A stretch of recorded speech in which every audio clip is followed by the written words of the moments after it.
നല്ല ഈസി ആയിട്ട് തയ്യാറാക്കാൻ കഴിയുന്ന നല്ലൊരു ബ്രേക്ക്ഫാസ്റ്റിന്റെ റെസിപ്പിയാണ് ഇന്ന് ഷെയർ ചെയ്യുന്നത്. ഈസി എന്ന് പറഞ്ഞാൽ ഇതിനേക്കാളും ഈസി ആയിട്ടുള്ള വേറൊരു ബ്രേക്ക്ഫാസ്റ്റ് ഉണ്ടാവില്ല, അത്രയ്ക്കും സിമ്പിൾ ആണ് കേട്ടോ. അപ്പോൾ ഇത് നമ്മൾ പച്ചരി വെച്ചിട്ടാണ് ചെയ്യുന്നത്. ഒരു കപ്പ് പച്ചരി നമ്മൾ ഒരു 3-4 മണിക്കൂർ ഒന്ന് സോക്ക് ചെയ്ത് വെക്കാം. ഇത് കുതിർന്നു വന്നാൽ കഴുകി വൃത്തിയാക്കിയിട്ട് നമുക്ക് മിക്സിന്റെ ജാറിലേക്ക് ഇട്ട് കൊടുക്കാം. പിന്നെ ഇതാ നമുക്ക് വേണ്ടത് ഉരുളക്കിഴങ്ങാണ് കേട്ടോ. അപ്പോൾ ഇത് വേവിക്കേണ്ട ആവശ്യമൊന്നുമില്ല. ഒരു മീഡിയം സൈസിലുള്ളത് എടുത്തിട്ട് ഇതിന്റെ തൊലിയെല്ലാം കളഞ്ഞിട്ട് നമുക്ക് ഇതുപോലെ കഷ്ണാക്കിയിട്ട് ഇതിന്റെ കൂടെ തന്നെ ഇട്ട് കൊടുക്കാം. പിന്നെ വെള്ളം ഓവറായിട്ട് ചേർക്കരുത്. ഞാനിപ്പോൾ പച്ചരിയിൽ കുറച്ച് വെള്ളം ഉള്ളതുകൊണ്ട് ആ വെള്ളം മാത്രമേ ഞാൻ എടുത്തിട്ടുള്ളൂ കേട്ടോ. ഇത് കുറച്ച് തിക്കായിട്ടാണ് നമ്മൾ അരച്ചെടുക്കേണ്ടത്.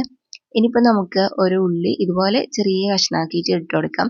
പിന്നെ ഒരു ക്യാരറ്റ് ഗ്രേറ്റ് ചെയ്തതും ഒരു പച്ചമുളകും ഒരു ടേബിൾ സ്പൂൺ അല്ല, ഒരു ടീസ്പൂൺ ഇഞ്ചി വെളുത്തുള്ളി പേസ്റ്റും പിന്നെ കുറച്ച് കറിവേപ്പില ചെറുതായിട്ട് ചോപ്പ് ചെയ്തതും കൂടി ഇതിലേക്ക് ഇട്ട് കൊടുത്തിട്ടുണ്ട് കേട്ടോ.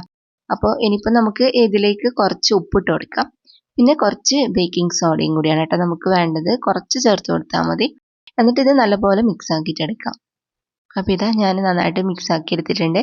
ഈ ഒരു തിക്നെസ്സിലാണ് കേട്ടോ നമ്മൾ റെഡിയാക്കിയിട്ട് എടുക്കേണ്ടത്. ദോശമാവിൻ്റെ എല്ലാം ആ ഒരു കൺസിസ്റ്റൻസിയിൽ.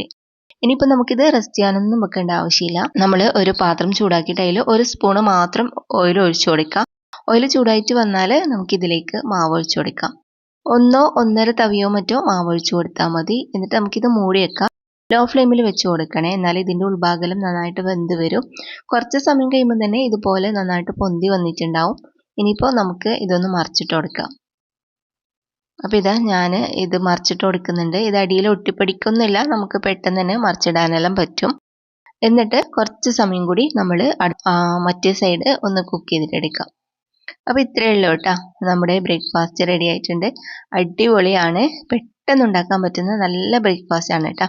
ഇനിയിപ്പോൾ നമുക്ക് ഇതുപോലെ തന്നെ ബാക്കിയുള്ളതെല്ലാം റെഡിയാക്കിയിട്ട് എടുക്കാം. പിന്നെ ഇതിൽ ശ്രദ്ധിക്കേണ്ട കാര്യം, നമ്മളെപ്പോഴും ലോ ഫ്ലെയിമിൽ തന്നെ വെച്ച് കൊടുത്താൽ മതി. ഇത് വേഗം റെഡി ആയിട്ട് കിട്ടും കേട്ടോ. കുറേ സമയമൊന്നും വേണ്ട, 2-3 മിനിറ്റെല്ലാം മാത്രം മതി. അപ്പോഴത്തേക്കന്നെ ഇതുപോലെ പൊന്തി വന്നിട്ടുണ്ടാവും. അപ്പോൾ നമ്മൾ രണ്ട് സൈഡും ഒരേപോലെ തന്നെ കുറച്ച് സമയം ഒന്ന് കുക്ക് ചെയ്തിട്ട് എടുത്താൽ തന്നെ നമുക്കിതുപോലെ അടിപൊളിയായിട്ടുള്ള ബൻദോശ റെഡിയാക്കി എടുക്കാൻ പറ്റും.